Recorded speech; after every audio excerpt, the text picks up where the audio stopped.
Yeah, those thunderstorms a surprise, and we're going to talk more about why they were so loud in just a little bit. But first, I want to get you caught up on where we go from here, because a lot of people wondering about how the morning commute will be. Good news is the kids don't have school tomorrow, so we don't have to wonder, is this a delay or a closing morning? So we could breathe a sigh of relief there. You know, I would do a radar tour, but the radar is having trouble figuring out what type of precipitation is falling from the sky. And even I am, as a meteorologist, I pop my head out here of the Hartford studios. 1 second, it's very fine snow. The next minute, it's sleet, and then I peer out and it's drizzle. So we're kind of going back and forth, just depending on precipitation rates. So let's call it a light mix out there at the moment, except for some areas north and east of Hartford where it might be coming down just a bit more moderately. But the news here is, if you look to the west, there's nothing more heading in our direction. So we're going to see this light mix slowly continue to wind down. The issue is we don't want a single drop of freezing drizzle additionally on top of what's already come down in the northwest corner of the state. This is where freezing rain and freezing drizzle has been an issue today, with 3/4 of an inch of ice accretion in Torrington.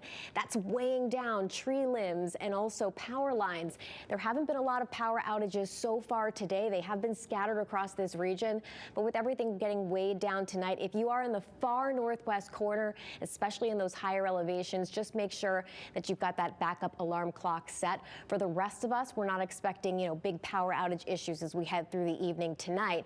And temperatures should actually hold steady and may even climb a couple degrees. That might help as we head towards daybreak. So noticing this is 4 a.m., 5, 6, 7. We're clearing things out. So there might be a leftover sprinkle in 1 or 2 locations early tomorrow before 7 a.m., but the rest of the day is looking dry.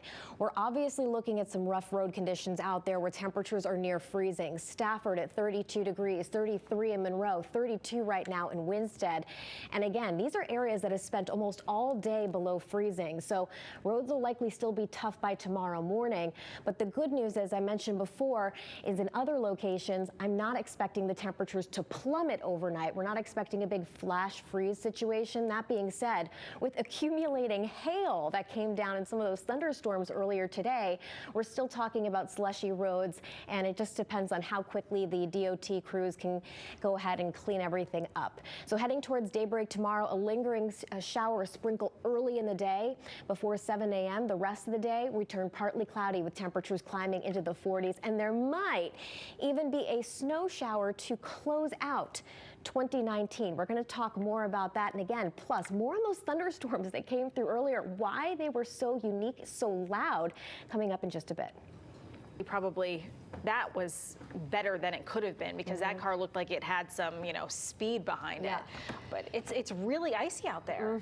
And especially, I think, through the Berkshires, even north of Connecticut. I don't want to say it's not bad in the Northwest Hills and other parts of Connecticut, but I mean, ice skating rink conditions, literally ice skating rink. I want to talk a little bit about the thunderstorms that came through earlier. Loud. Yes. Everybody was talking about it. It's a little scary. We had accumulating hail, but everybody talking about how loud they were, just shaking their homes. So I wanted to talk a little bit about that.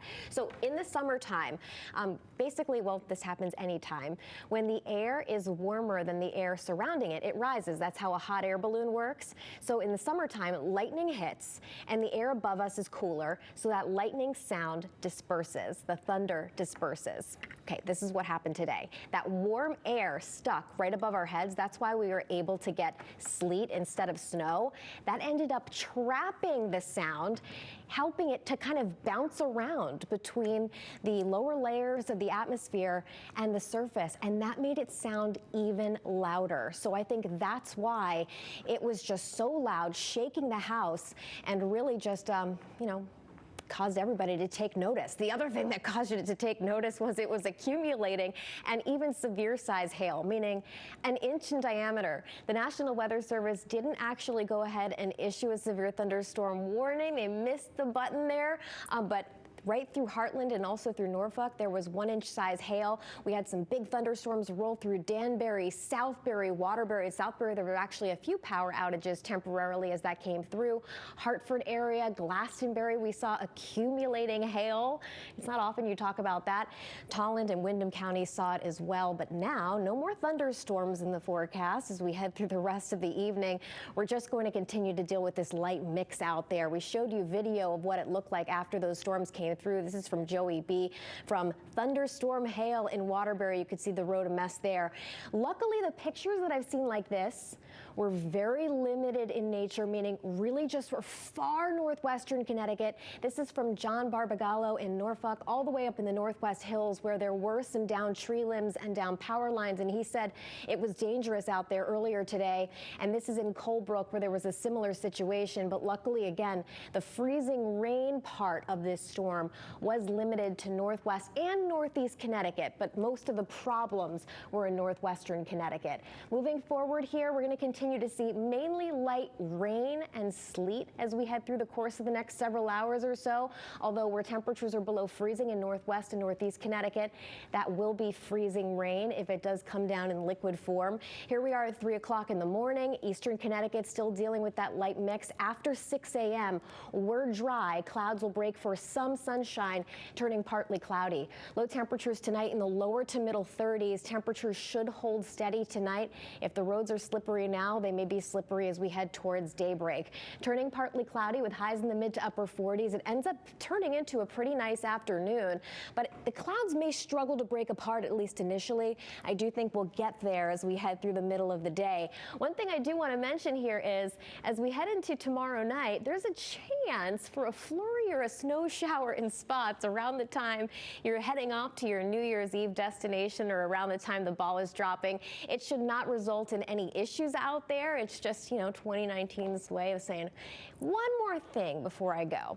Heading into New Year's Day, temperatures right around the 40-degree mark with partly cloudy skies. Our next chance for getting precipitation after that is going to be in the form of rain on Friday. Friday into Saturday might be wet, which I know